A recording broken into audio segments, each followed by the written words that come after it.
A vacina é feita por ou vírus morto ou vírus atenuado. A vacina é feita por ou vírus morto ou vírus atenuado. A vacina é feita por ou vírus morto ou vírus atenuado, ou um pedacinho desse componente entra através da vacina, e isso é suficiente para provocar a realização, a multiplicação, a criação de anticorpos específicos contra esse vírus ou contra essa bactéria. Muito se fala em vírus, principalmente com essa coisa aí da febre amarela, tá? Da dengue, chikungunya e tudo mais. Mas você sabe o que é um vírus? Você sabe o tamanho de um vírus? Você sabia que o vírus ele não tem vida? É isso aí. O que aprendemos até hoje está errado. Principalmente o que é divulgado pela mídia, pela televisão. E os vírus, eles têm sido devastadores ao longo da história humana. Os vírus já mataram milhares, milhões e bilhões de pessoas em todas as eras da história. Veja o que mais um especialista diz a respeito dos vírus. Era feita com vírus vivos atenuados.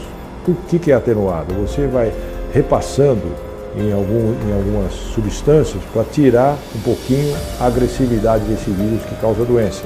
Aí você dá pouquinho do vírus, a pessoa não fica doente, ou fica um pouquinho doente só, mas possibilita que você produza a defesa quando acontece com o vírus para evitar uma doença. Ela também causa problemas, porque você está injetando um vírus vivo numa pessoa. Nós sempre escutamos a mesma coisa, que as vacinas, a maioria delas são vírus mortos, ou são vírus atenuados, ou seja, enfraquecidos, que foi mexido, né, para eles ficarem bem fraquinhos. Quando a gente ouve falar no poder de destruição dos vírus e na sua violência, a gente até pensa que eles são muito ferozes e até lutadores de Kung Fu, Karatê, Jiu-Jitsu e por aí vai, tá? São bons no combate, sai dando pancada em todo mundo, tá. Bom, mas não é bem assim. Se o vírus não é um ser vivo, o que na verdade é um vírus então?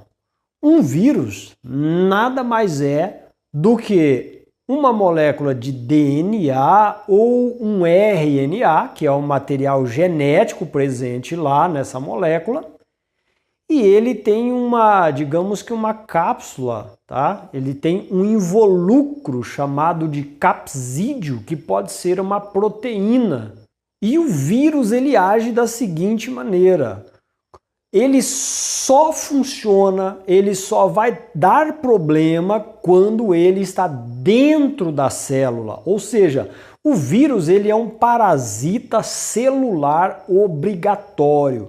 Se o vírus não estiver dentro da célula, ele não faz nada. Ele ainda está na sua forma capsídeo, tá ok? O que acontece é que quando o vírus está dentro da célula, é usado o nosso próprio material genético da nossa própria célula para fazer com que essa molécula chamada vírus, ela se replique, ela se reproduza, e ela vai se reproduzindo até encher toda a célula estoura e ali vai sair milhões de cópias para procurar outras células para fazer o mesmo processo que eu acabei de dizer para vocês agora. O tamanho de um vírus é cerca de 0,1 micrômetro. Deixa eu te explicar de uma maneira mais simples. 0,1 micrômetro é o mesmo que 100 nanômetro. Provavelmente você já tenha ouvido falar sobre nanotecnologia, nanobiologia.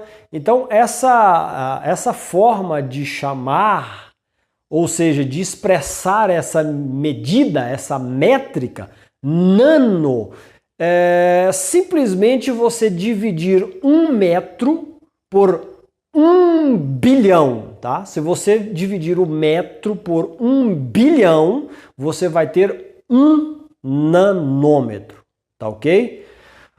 Um aminoácido, qualquer aminoácido, ele tem cerca de 0,8 nanômetros. 0,8 nanômetro, falta mais 2 aí para chegar a 1 nanômetro. Isso aí é o diâmetro de um aminoácido. Um vírus, ele tem 100 nanômetros, então ele é 120 vezes maior do que um aminoácido, tipo triptofano, lisina, isoleucina, para você ver o tamanho minúsculo que é um vírus, tá? Uma bactéria, por exemplo, ela pode chegar à medida de 5 micrômetros, de 1 a 5 micrômetros. Ela é de 10 a 50 vezes maior do que um vírus. Uma bactéria, na verdade, é um ser vivo, porque ela é um ser unicelular, ela tem uma célula.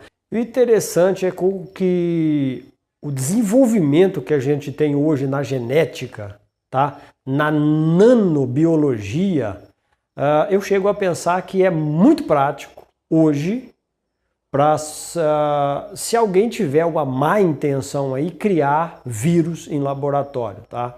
É muito simples criar um vírus em laboratório. Com o que nós temos hoje em mão, é muito possível fazer esse tipo de coisa, até porque essa nanobiologia, essas nanopartículas, elas já vêm sendo trabalhadas há muitos anos. Você pode pensar, por exemplo, no caso das sementes geneticamente modificadas. É um tipo de nanobiologia, com essa nanotecnologia, tá? Então essa história de que vírus, vacina contém vírus morto, vírus amortecido, vírus inofensivo, isso aí é uma história furada e que não dá mais para acreditar, porque na verdade quando você estuda, né, quando você começa a ter conhecimento, toda aquela mentira, todo aquele joguinho de empurra-empurra, ele vai ficando para trás, porque você acabou de conhecer o que realmente é e como é que realmente funciona a coisa.